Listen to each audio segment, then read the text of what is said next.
conference finals might have left those of us looking for a competitive game wanting more. The Warriors blew out the Mavs, and it wasn't really close for most of the game. 34-year-old Steph Curry led all players in points, rebounds, and tied the lead for assists. Jay, it's just us two right now, and I'm going to ask you a question because obviously Stephen A. has an opinion on this that we've heard. What is the gap between the Warriors and the rest of the teams remaining in the playoffs? Well, first off, I made the wrong bet. I tried to double down on my Memphis Grizzlies bet and lost 2 Tom Ford suits to Stephen A., where I really had him down 1 Tom Ford suit. Anyway, that's fine. It happens. Now we owe each other nothing, and we can start over. But look, the Golden State Warriors are the best team in the Western Conference, but I don't think the gap is that large. I do. This is a game of nuances, right? So we obviously have seen the Memphis Grizzlies be right there when they need to be there with Ja Morant missing the last several games. But it still felt like even when they took that whooping in Memphis, right, when they're down 50-plus points, I mean, that goes to show you about how the Memphis Grizzlies continue to play. They're only going to get better. You have the Minnesota Timberwolves. I mean, look, we've had Patrick Beverley in here who's created one hell of a stir over the last 3 days. Right? But that is the DNA. That is the mentality that now is around a guy like Karl Anthony Towns. Now, we'll find out where D'Angelo Russell went during their playoff series because you can't average 12 points, and a lot of that has been questions around his leadership and how he works. But still, you think Minnesota is only going to get better. Anthony Edwards, he is an absolute beast, a star, right? So you think about that. Phoenix will be back. Obviously, there are questions around DeAndre Ayton. What's going to happen with Ayton? Will they extend him? Those things are looming, but still, you know, CP3, Devin Booker, all these guys are going to be there. So, like, there are a lot of teams. We didn't even talk about the Clippers. Right. Like, we have not talked once about Kawhi, Paul George, and how they play. And when those guys are fully healthy with Ty Lue, who understands how to win world championships, how to win division titles, how to win conference titles. Ty Lue is one of the best there is to do that. LeBron James has stamped him, and the Los Angeles Lakers. What moves will they make? And last but not least, and this is one of my dark horses for next year, you will hear a lot about them in the offseason, the Denver Nuggets, man. I am high on the Denver Nuggets. If Jokic can continue to improve, 2-time MVP, if they're able to get Jamal Murray back, he was questionable to come back during the playoffs. People want him back. He didn't feel comfortable coming back. With Michael Porter Jr. and his health, with some of the pieces that they have depth. Golden State is the best team, but still, like, an injury happens, things change, right? So it will be competitive for them for time to come. Mari Stoudemire joining us today. Hello. Welcome. Okay, so we're talking about the West. Obviously, the Mavs got blued out last night, right? How big is the gap between the Warriors and the rest of the field? Well, I mean, it's not that big of a gap. I think the Warriors are somewhat aging a bit, right? So you know, they still have an advantage on a lot of their competition, but teams are catching up to their style of play. So it's not that big of a gap, but they do have an advantage. In a couple of years, let's say 3 years, where do you think Memphis would be compared to Golden State? Well, it depends on how players develop, right? Because you got to continue to get better and better each year. Some guys become successful and they say, "Hey, I got paid. I want to relax now," and they don't continue to perfect their craft. And also too about front office wise, who are you going to bring in to support your stars? So it depends on all those intangibles. If that happens well for them, then they can compete for a title hopefully in the next few years. Here's the thing that's interesting. Like, championship teams and teams that have a long runway have a great combination of experience and youth, right? So, yeah, we've seen Draymond Green have some injuries this year. We've seen Steph Curry have an injury this year. Klay obviously coming back after not playing for multiple years. But Jordan Poole, it's almost like Aaron Judge in the Yankees, right? A guy that's grew up in the system, that understands his place, but also is emerging to be one of the best there is. I'm not saying comparable to Aaron Judge because he's the best player in baseball right now. But I would say, like, Jordan Poole is prolific. And there are times, let's be honest, where we always know who Stephen Curry is and Klay Thompson. But there are times when you watch Golden State games, you're like, yo, Jordan Poole might be the best player on the court right now.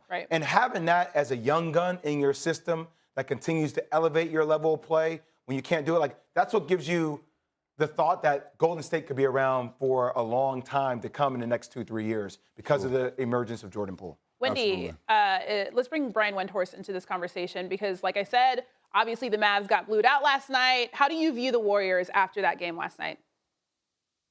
Well, they obviously are still an incredibly formidable opponent, but, when they had these 2 down years, that they had, they took that time to, sort of backfill their roster. And so now they have two very intriguing young players in Jonathan Kuminga and James Wiseman, who we haven't seen much from yet. Wiseman's basically missed his first 2 years, but he was the number 2 pick in the draft for a reason. And so they, are going to, I assume, sign Jordan Poole to a contract extension this offseason. And they are going to see how they can grow those guys to sort of come in and step in to help Steph Curry in the back end of his prime. But guys, the Western Conference, over this next 1 to 2 years, it's going to be incredible talent race, because at some point you think the Clippers are going to get healthy again and they're going to rise back to contender status. You look at the Grizzlies, you look at the Wolves, the ascendant teams, you look at the health of the Denver Nuggets. And then Luka, I think it's Luka. I really am believing that it's going to be Luka Doncic's league. And so you give the Mavericks another transaction cycle or two, plus guys who are going to want to go play there with him. Their upside is great. The reality of the short and middle term of the Western Conference is the reason why Phoenix's loss was so devastating, because this was a year where that team, which has an older star in Chris Paul, might have been able to shoot the gap, so to speak. And why, if you're a Laker fan, you got to feel a little sick to your stomach, because the Lakers, as they look at the overall talent out there that they're going to have to fight with and what they've got, they don't have anything like that, the reinforcements, even though they've got LeBron and Anthony Davis. So the Western Conference this year, I would say, is maybe in a little bit of a down cycle, but about to ramp up big time. And the good news for the Warriors is they can compete now and into the short-term future. I just want everybody to know, because I keep saying blued out. I know it's blown out. I'm saying blued out like flued out, but y'all probably don't know nothing about that. Anyways, thanks so much, Wendy. Have fun in Miami. All right, now let's look ahead to tonight's game 2 between the Heat and the Celtics. Boston felt the effects of missing both Marcus Smart and Al Horford in game 1. Now Marcus Smart is considered probable for game 2, while Horford is doubtful. And on Miami's side, they will still be without Kyle Lowry, so injuries playing a role for both teams as the Celtics look to steal that home court advantage. Amari, we now know also that we're missing Derek White. Derek White is out for the Celtics. Okay. Due to family reasons. So we know that he's out, so that'll actually take a huge hit for the Celtics as well. So is this a must-win for the Celtics team? I mean, I wouldn't say it's a must-win, but you do want to try to steal a game, on the road, right? In the playoffs, if you can get a game on the road, then now you have home court advantage going back to Boston. So I think it's important for them to try to definitely get this win. And I feel as if Jason Tatum is able to establish his dominance in this game, and the team around him can also pick up that, the pace of those guys that we're missing with Al Horford and possibly Smart playing limited minutes depending on how he feels. So you need those other role players to step up big time in game 2. So it's very, very important for Boston to get this win and try to regain home court advantage. You see, obviously, whenever you try to get a win, whenever you step your foot, just one foot. Look, you saying blue, You're welcome. I'm saying feet, foot. Whenever you set your feet across that line into that square, you're always trying to win the game. Sure. The question is that reality or not? Now, I think Boston still has a legit chance to win tonight's game, even though I would favor the Miami Heat. I would take the Heat to win this game. I mean, spread is 3.5 points. I would take that for the Miami Heat. Right. Because I don't know what version of Marcus Smart we're getting. And I know how mentally tough he is, but I wonder how hindered he is going to be with that foot. Now, the thing I do know about Al Horford, not only does he space the floor offensively, but man, he is the guy that communicates to everybody defensively how it works. That is probably one of the most understated things that we are not talking about, that you won't hear media talk about, right? People are going to talk about, his spacing and the shooting. And I'm like, no, throw all that stuff out the window. It's important, but not as important as when I'm guarding the ball, if I'm guarding Jimmy Butler and there's screen action coming. Mario, we were in the same draft class, brother. You know this. Yep. If you coming up behind me and you're on my team and you don't let me know which way that screen is coming or what the scouting report is, how we're defending it, I'm on an island by myself. Absolutely. Right? So now you have guys like Daniel Tyson. I'm not saying he can't do that. Or Robert Williams, they're trying to do that to a degree, but it's different than Al Horford, a constant voice that you've had around your franchise for a long time, that guys like Jason Tatum, guys like Jaylen Brown, guys like Marcus Smart trust. There are certain bigs in the league I do not trust. He would have been one of them I would trust. But you know how many times I've had my head knocked off and I'm looking back, my guy Eddie Curry who played with Book, I'm like, Eddie, Please, Lord, let me know where this damn thing is coming from. Absolutely. That's a huge loss for them. That's a huge loss. And the thing is, with Al Horford, he's such a great leader. You know what I'm saying? He's battle proven. He's been in the league for a long time now. And you're right. The communicating on defense is a cornerstone for your defense, right? Because as a big, you're the middle linebacker. You know, you see the entire court. You see what's happening. And if you're communicating about different actions, or there's a screen coming up, hey Jay, screen on your left, force him my way, that helps you defend your guy better. And then also the team hears me communicating, and then they can now follow suit and be in position. Do you think Ime Udoka, do you think they'll just blitz ball screens with Jimmy Butler and get the ball out of his hands and force guys like Gabe Vincent or Max Strus to beat you, stay home on everybody else?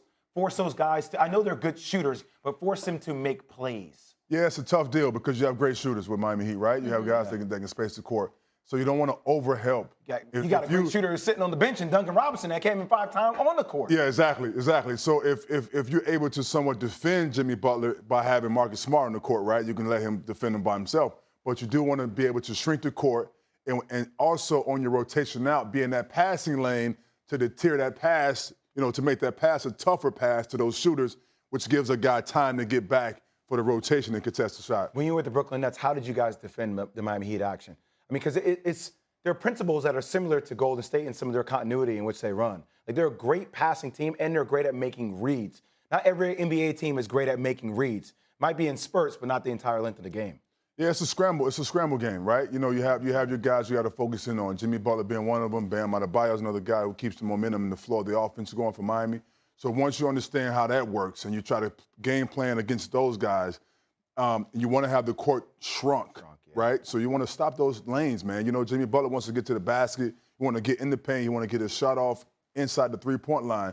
So you want to try to limit those actions. And the best way of doing that is by shrinking the court and allow your guys to rotate out to the shooters. Can I ask him one last question before we go? Because this is where I've been today. This is my brain. Jimmy Butler's playing the best out of anybody in the playoffs, correct? Do you agree with that? Yes, at the moment. At the moment. Okay, ready? So, real hooper. Is Jimmy Butler a top 5 player in the NBA? Is he top 5 player in the NBA? Is he a top 5 in the overall landscape of the NBA? Are you willing to say Jimmy Butler, right now with how he's playing, if you're top 5 players in the NBA, is he top 5? No. I agree with you. Is he the best remaining player in the playoffs right now? No. Thank you. Who is the best player remaining in the playoffs? Is he playing the best in the playoffs right now? He nuances. He's playing the best. Playing, that's arguably because Jason Tatum's also playing great in the playoffs now. And you do have Luka Doncic, who's also, to me, is the best player in the playoffs right now today. Okay, you wouldn't give that to Stephen Curry because of his overall resume, even though he's not playing the best? The championship pedigree, being there? No, he's right there. But right now, as we speak, I think Luka has shown he's playing, this guy's the cornerstone of this team. There's the second fiddle guys on that team it's like when LeBron in 07 had, he carried the team by himself and got to the finals. Luka's doing the same thing with Dallas.